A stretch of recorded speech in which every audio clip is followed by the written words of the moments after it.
Hi there guys, and welcome to the Watch channel.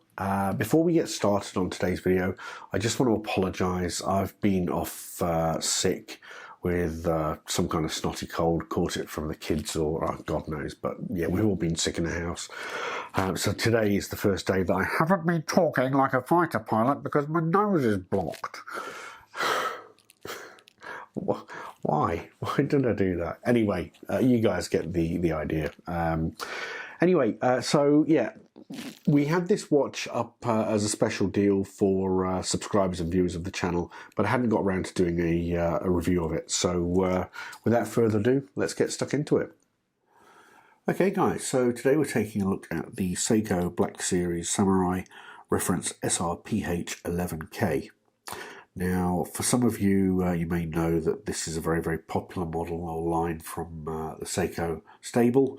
They've released various versions of the Black Series, typically one of the Turtle, one in Samurai, and one in a solar power model, typically a Chrono. But like I say, there's been various models released. I've actually owned a Seiko Black Series. I owned the original Black Series Turtle that came out, and for the life of me now, still don't understand why I sold it, but I did, and I have to live with that.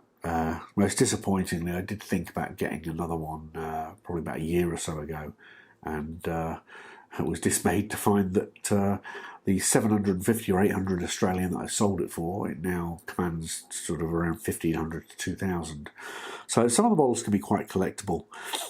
This one, which I say is the Samurai version, it's a very large watch, and you know, I think the black finish doesn't help towards making that possibly look a little bit bigger than what a typical Samurai would look like.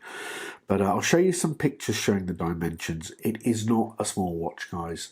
Again, some people don't like that, but this is a Prospex model, so meaning professional specifications. So it is a proper tool watch. It is designed to be a utility for divers to wear on their wrists, and you know, as such, needs to be a fairly large watch so that its legibility is maximised. If we're going to start talking about legibility, the matte black dial there is offset by those wonderful large hour markers, and then those very, very thick hands that are synonymous with the Samurai model. You can see there that's further accented by that orange minute hand, which makes it very, very clear.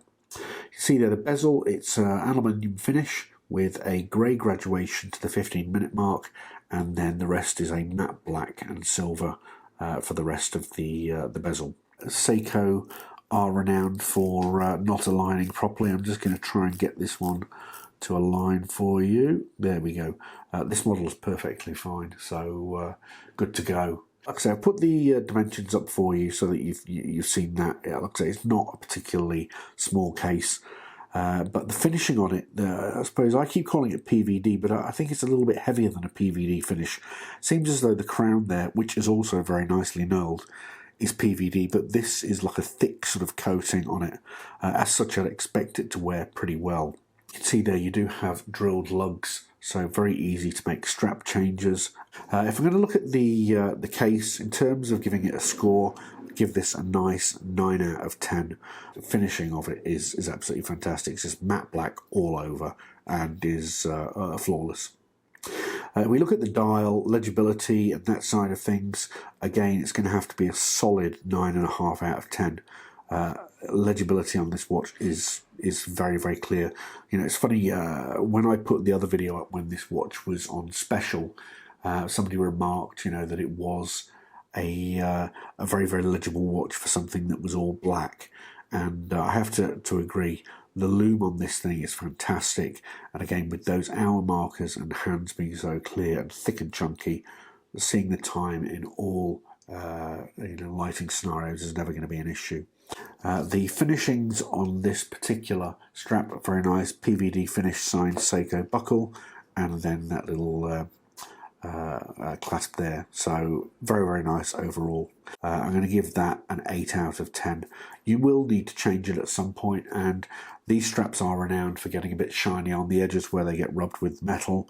But again, you know, it's a dive watch, and this material is going to be fine in seawater.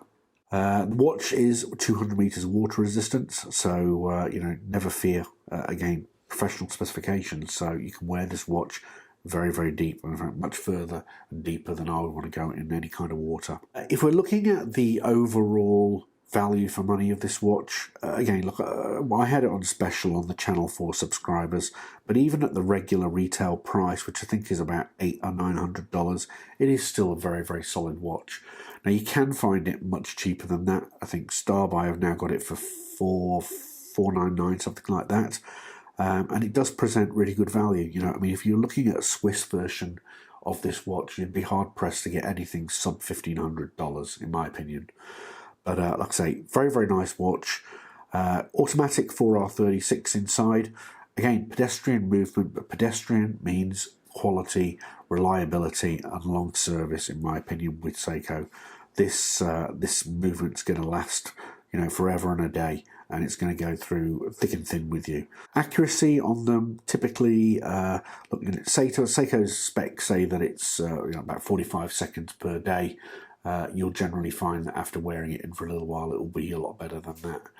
But yeah, very, very nice watch overall. Anyway, guys, I hope you enjoyed the video. I will have another one coming out for you soon, and please do subscribe because there are some more specials coming up next week. So click subscribe and notifications to be sent a message when those videos go live. All right, guys, thanks ever so much. Have a nice weekend, and I will see you in the next video. Cheers.